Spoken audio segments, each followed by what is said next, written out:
A few days ago, President Donald Trump raised some concerns about the new Expropriation Act in South Africa and the impact of how BEE is being implemented, and a few other issues which we as farmers actually share with him. We have also raised similar concerns, not because we are disloyal to South Africa. It's because we are loyal and true to South Africa. It is our duty to ask the critical questions. Our job in organized agriculture, our job as a network for family farmers in South Africa is not to cover up for the mess in which government landed us over the last 30 years. It is to try to improve South Africa again, to restore our country again as a great nation. And for that purpose, we need to ask the difficult questions. We asked some 10 or 15 questions about the nuts and bolts of this Expropriation Act. And although this video clip, along with articles which were published in various newspapers and which were distributed on social media, have been seen a few hundred thousands of times, no one bothered to even try to answer any one of them, as if there are no answers to it. And of course, it makes us even more concerned. And we got a lot of lightning, a lot of criticism against Saai as being anti-transformation or racist or trying to cling on to apartheid. We are thoroughly sick of it. To be branded as anti-transformation every time we call out corruption and looting and state capture, as if it is the same thing as transformation. But because our membership also includes a large number of family farmers who are not white, and because we engage in such a large number of development projects in the poorest of the poor areas of South Africa, and we work with those farmers every week, we know what the truth is. We know that the benefits of transformation do not reach down to the bottom. There's nothing broad-based about the way Black economic empowerment is being implemented. Some of the criticism which was leveled against Saai was that no farms or any other property have been expropriated yet. There's no land grabs, and it will not happen. So, we published the case of Akkerland, a farm on the other side of the Zoutpansberg, on which all the discount clauses in Article 25(3) of the Constitution were put to the test. Akkerland was expropriated at a fraction of its value in 2018, and we had to fight in court to restore the title deed to the original owner. And what a battle it was. We scrambled to get enough money to fight this battle, because it leaves the landowner in a very precarious position. You fight the state from your own pocket, and it fights back with taxpayers' money, and there is no risk involved for the official who decided to expropriate you.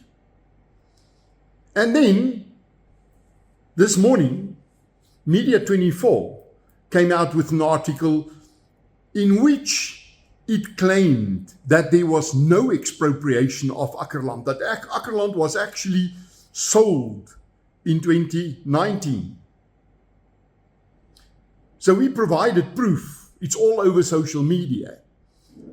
Not only of the expropriation, but also in the court case which we won with a cost order against the Minister, the Registrar of Deeds, and the Land Claims Commissioner. We are currently busy with the case at the Media Ombudsman to force News 24 to publish the truth. We have no idea why this news agency would have chosen to undermine the property rights of farmers who are very nervous at this point in time. Because you see, it is not only Akkerland. There are other examples too. Only today we receive word of a property which belonged to Plaswerf Beleggings in Heidelberg, and it was rented out to the Gauteng Department of Health and used as a mortuary. But the department, as it frequently does in government, stopped paying the rent. And this property owner had to terminate the lease agreement and then bring a court action to throw them out of the building. This happened in July 2020. In August 2020, this building was expropriated at nil compensation by the MEC for Health. Remember, this was still under the previous act. The new act was not even in place. And no effort to bring the matter to court have succeeded this far. It was placed on the roll for November 2024, but government claimed that it was not ready with its court papers. And even though the MEC got a punitive judgment against him, he has to pay the costs for the postponement. Government can stretch it out for years and years. And there's no money for the landowner to fight back because he received nil compensation. It's David against Goliath. It's the individual against this monstrous state. And you are delivered. But all of these are still simply sideshows to the real theatre. It is really about a new act which will make it all the more difficult for a landowner to win a case against the state if you are expropriated at a fraction of the value, because government also now learned from Akkerland and from Plaswerf Beleggings, and they have plugged a lot of the holes. And the danger, the risk of now being expropriated at a fraction of the value of your property is so much higher. What now? What's next? The next Akkerland or Plaswerf Beleggings is probably already in the pipeline. What will happen next is that another second tier of government official, provincial government or municipal official, local government, is probably already busy preparing to test the boundaries of the discount clauses to see how many property owners they can strip of their title deed at far less than market-related compensation, even as this act now allows for very explicitly at nil compensation. And how will we manage that? Well, It works in our favor as property owners that we are under the spotlight of the USA, that Trump has already given us a warning. Thank you, Donald Trump. You have made it so much more difficult for any corrupt official in a local municipality to expropriate us at null compensation. But that is no guarantee that it will not happen. Our government is notorious for doing all the wrong things, from taking the wrong side in global geopolitics, of poking the bear. There's nothing that prohibits some official in some little town to now expropriate in terms of this act and offer a landowner no compensation. And when it does happen, you must know that all those who are trying to appease us, especially the political parties, government itself, and organized business, both agribusiness and the apex organizations for the banks and the financial services providers, all those who say there is nothing to fear, like in Akkerland and in Plaswerf Beleggings, they will not be there to assist you in your court case. They'll be gone. But we will not.